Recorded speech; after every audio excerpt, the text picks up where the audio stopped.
और पहले दिन इतनी ज्यादा ब्लेसिंग्स थी। तो संगत जी थोड़ी देर हम लोग जैसे बातचीत करते रहे, मूड बहुत खुश हो गया एकदम।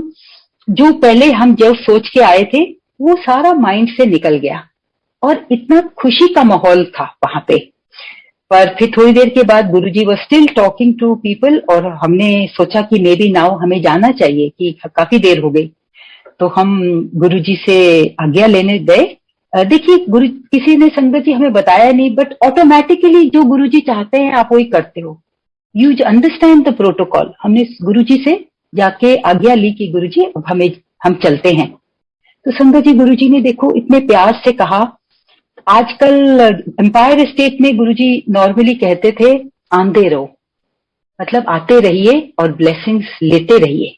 उस दिन जब हमने गुरुजी से आज्ञा ली, गुरुजी ने इतने प्यार से कहा कभी साडे वाल भी आओ ना जलंधर। और गुरुजी ने अपने एड्रेस दिया डिफेंस कॉलोनी का और कहा कभी साडे वाल भी आओ ना। हमने कहा गुरुजी जरूर आवांगे। उस वक्त हम पंजाबी कम बोलते थे, बट फिर भी हम बोथ, मेरे हस्बैंड और मैं पंजाबी हैं, हमें समझ आती है और थोड़ी बहुत बोलते थे तब। अब तो खैर I love to speak in Punjabi.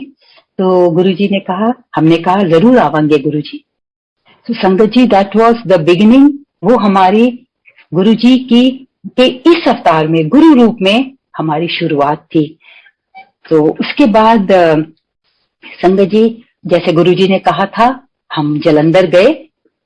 कुछ बात 3-4 बार हम जलंधर गए, पर मैं आपको बताती हूँ कि जो पहली बार हम जलंधर गए, न पहली बार, हाँ पहली बार जब हम जलंधर गए तो गुरुजी बहुत खुश हुए।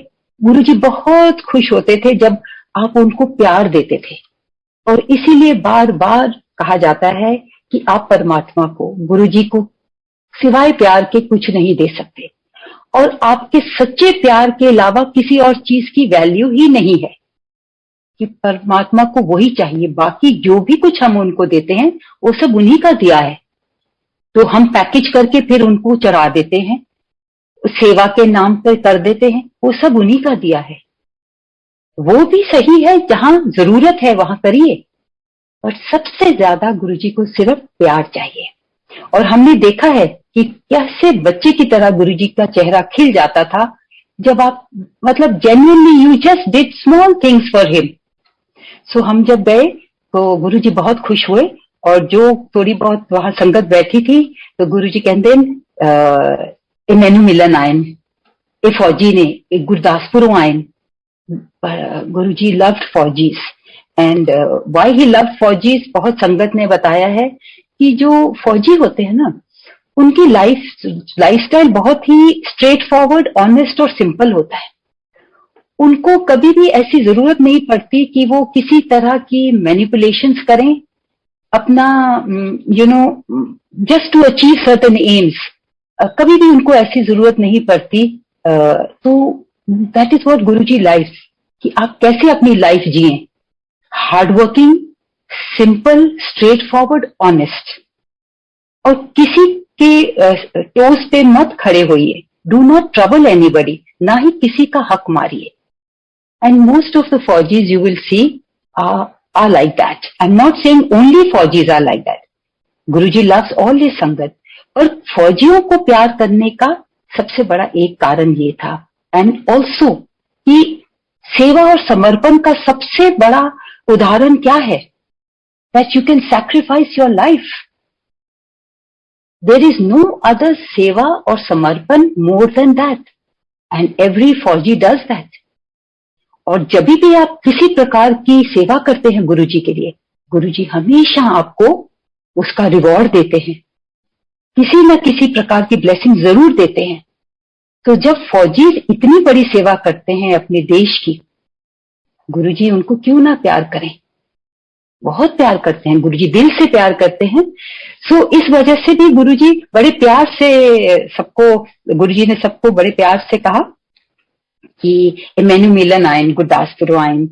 अच्छा, तो हम गुरुजी के पास थोड़ी देर हम बैठे, फिर क्योंकि जलंधर एक वो भी शहर था जहां से मेरे फादर इन लॉ भी फौज में थे, वो वहां से रिटायर हुए थे, तो हमने सोचा था हम इस बार उनका भी जो रिटायरमेंट के टाइम का घर था वहां जाएंगे और देखेंगे।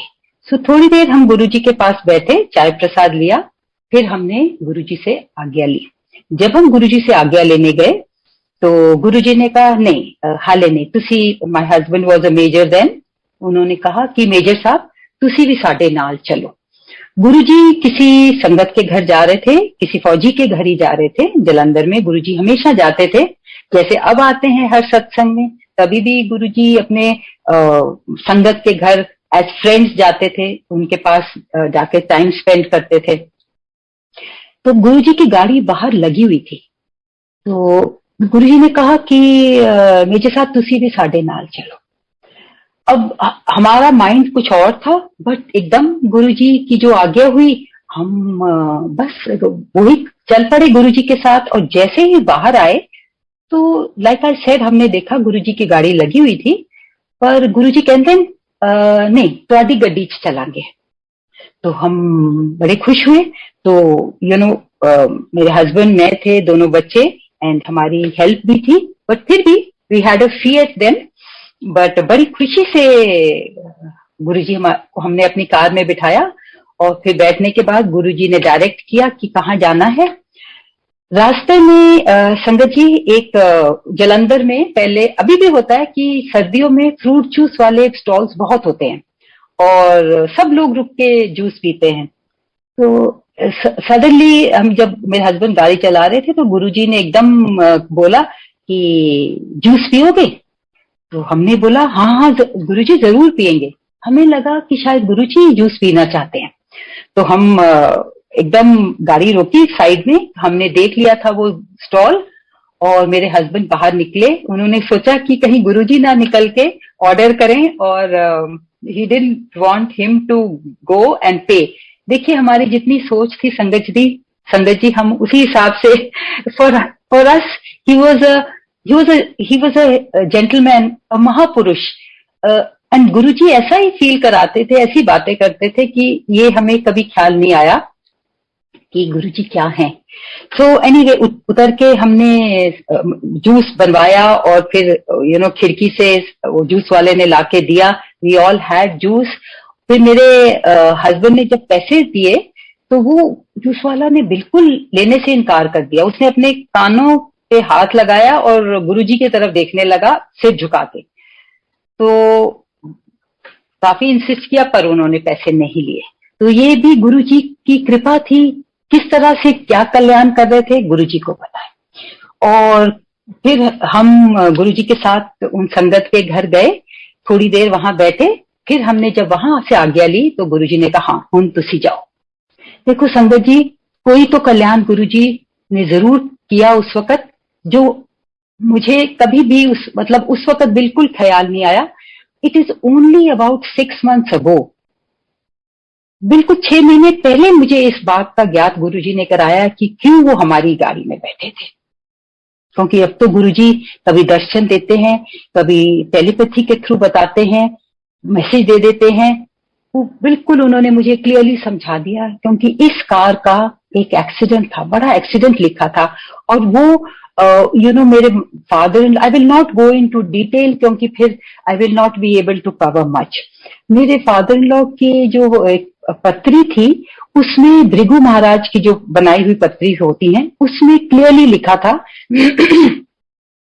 And sangat ji, everything that is written in that patri was true for my father-in-law, everything। और ये भी उसमें लिखा था कि एक वाहन का एक्सीडेंट है, और जिन लोगों में जो उनमें थे और जो लोग उस कार एक्सीडेंट में होने थे, उनके फर्स्ट लेटर्स लिखे थे। मेरे हस्बैंड का नाम उसमें नहीं था, पर मेरा नाम था। सो संगत जी, दैट एक्सीडेंट नेवर हैपेंड।